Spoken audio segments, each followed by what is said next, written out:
Better? Good morning, everybody. Welcome to... Where are we today? We're in Taunton at the moment. We're in Taunton. Welcome to Somerset. Yeah. Today we're looking at the Chard Branch Lines. There's only one line, but there's a branch... You'll get the idea when we tell you the story of the Chard Branch Lines. But before we do that, a quick couple of notices. So number one, if you haven't already, subscribe to Rebecca's YouTube channel. Rebecca has her own YouTube channel. How cool is that? Rebecca's Nest. Rebecca's Nest. Fun, quirky little facts, history, bits and pieces, short, punchy snippets. Link below. Number two, make sure you check out all of our usual links, which we'll also put in the description below. We have a Patreon, we have a website, we have social media bits and pieces. So if you want to keep up with what we're doing from day to day, have a look at that. Yep. Right, on with the video.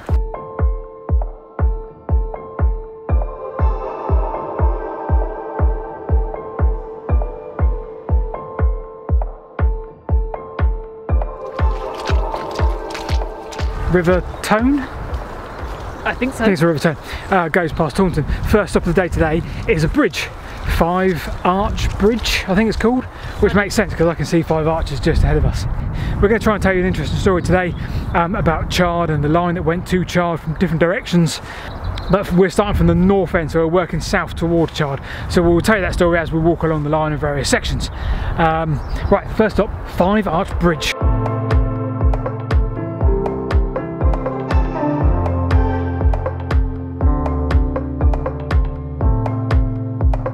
Right, so you can't get across it, but that is 5 Arch Bridge. How do you reckon they came up with the name of 5 Arch Bridge? I don't know. They must have sat there for ages going, oh, what should we call it? 12 Arch Bridge? 6 arch. Bridge with 4 arches. 4, 6. Oh, sorry. Hang on, it's got 5 arches. It has got 5 arches. Woo. Right, so 5 Arch Bridge, first of many pieces of architecture along this railway, built 1866. Part of another video shall be that bridge over there, which is not a bridge, it's an aqueduct, because it carried an old canal which predated the railway, obviously, which ended just across the way over there and joined onto another canal which I can't remember the name of, but we will come to that in another video, obviously. Anyway, back to this railway. How cool is that embankment, people? You know I love me embankments.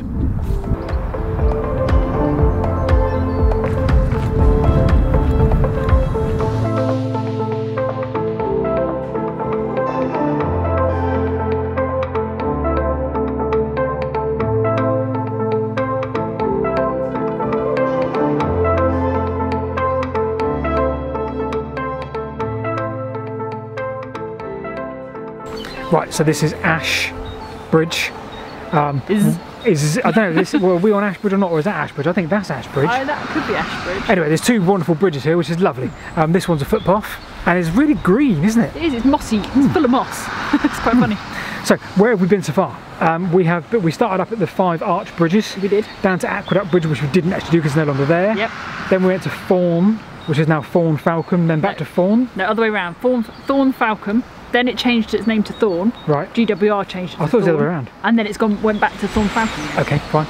So this line was built in 1866 by Bristol and Exeter Railway Company. They took over, I think something like it was called like a Taunton and Chard Railway or something like that. Yes. And they built the 3rd station for Chard in 1866. Right. We'll come to that history in a bit more because that's where it gets a bit quirky and a bit interesting. But for the time being, we're going to carry on down the line that way. Next stop is probably going to be a station or 2, because now we're going to get to all the stations.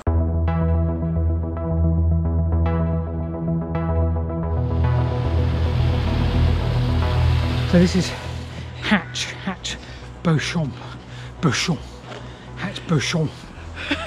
What is it? Beauchamp, mate.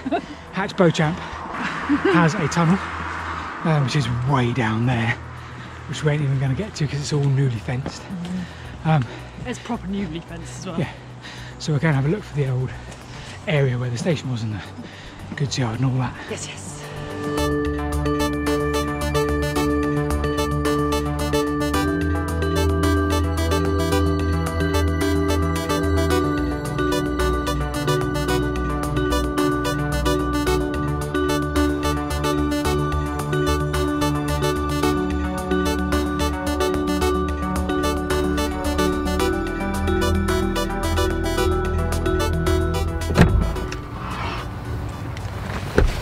Okay.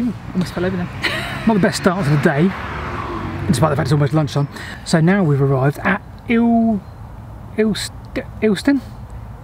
I can't remember. We'll insert it here.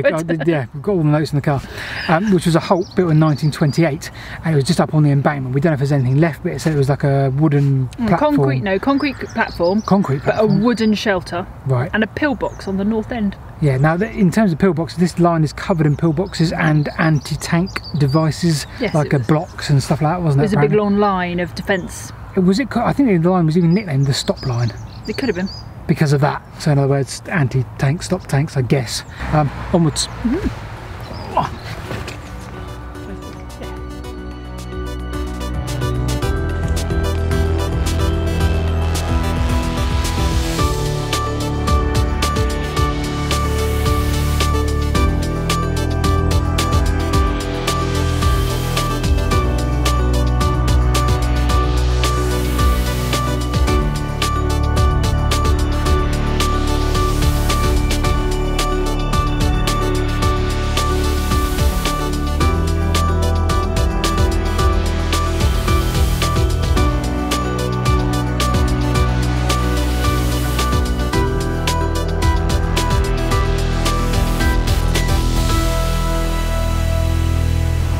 Well, isn't this just wonderful? How cool is this? This is what we always love, people. Community have come together and done this. And it's got everything. Information boards, it's got a Rebecca, it's got a little shelter, it's got information. What you read, Rebecca? Anything exciting? I was just reading about there's a £9 gun emplacement behind the halt, so literally behind kind of all the big yeah, right up there above us we've got the whole anti-tank blocks. Anti-tank cubes they're called. Anti-tank cubes, ready for German invasion, I guess. And there was a 6 foot deep, 12 foot wide anti-tank ditch just there. Do you want to do Rebecca feet? Rebecca feet? Instead of Vicky feet on the platform. I have massive boots on, quite frankly. That's true, so well, we'll factor that in. We're going to do Vicky feet. I do here? No, I do the top. I think you do the top. Do the top? Yeah, from the whole, from the flat, because you shouldn't really go down that bit, Tenley, should you? There should be like a line there, shouldn't there? Counting, don't lose count.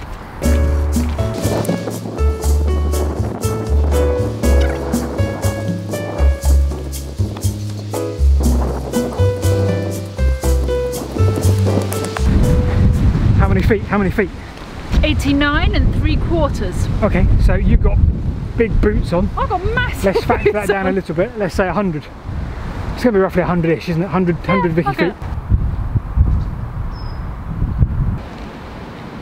Donyot Halt opened in 1928. We're just doing a bit of track bed walking around. We thought it was a good time to discuss some of the history of the line. Track talk, yeah, that feature, track talk. So this line, built 1866, was, and as I say, going down to Chard, that station down in Chard was built 1866, and it was the third station that served Chard. The first station that served Chard was Chard Road, and often stations that were called Road weren't actually in the town, they were Chard Road. A good example, Andover Road station was the first Andover station. It was 8 miles away, and Chard Road was not in Chard, it was back down on the main line, the West of England main line, the one that went from Exeter to Salisbury and Basingstoke.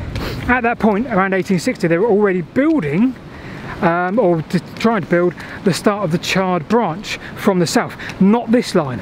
They were built, London South Western Railway were building the branch up, which I believe opened in 1863, and then they built Chard Town. So that was the first station in Chard, and the second station that served Chard.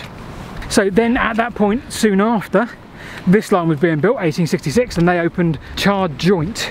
And the reason it became Chard Joint is because London South Western Railway then joined their line on up into Chard. That makes sense why it's called Joint, because it was like Chard Joint, and they shared the station for a while. So because Chard Town went off at an angle and they built that chute around, the stations that were coming from the south, London South Western Railway trains, up to Chard Joint, also stopped at the town. So they went into the town station, they reversed back out, which is obviously where Tesco's is, and then they went back up to Chard Joint. So if you were a passenger and you were going to Chard Joint, And then on north, not only would the train also stop in Chard Town, but it was also then go backwards, back out, back up. Then you'd have to change trains and get on a GWR train and go north.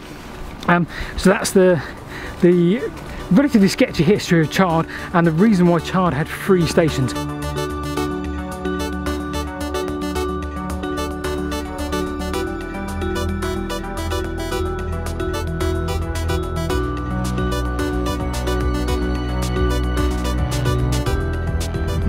We went to Tesco's. Tesco's is not very exciting as ex-railway stations go. Not really. But that was obviously the London South Western Railway, built in 1863. So 3 years later, Bristol and Exeter Railway built the line in 1866 down here, and just across the way there, which the station still stands, is Chard Central, or Chard, then it became joint when London South Western Railway built their loop, well not necessarily a loop, but a line up to here. And bizarrely, yeah, they ran trains into Chard Town, back out, back round the loop up to joint. You then have to change if you want to carry on up the line on what would be GWR's territory. So they did seem to get on very well here, shall we say. But there we go. Anyway, that is the end of our video today, the end of the adventure. It's sunny. It's sunny. It's crazy. Look at the blue sky. Join us next time.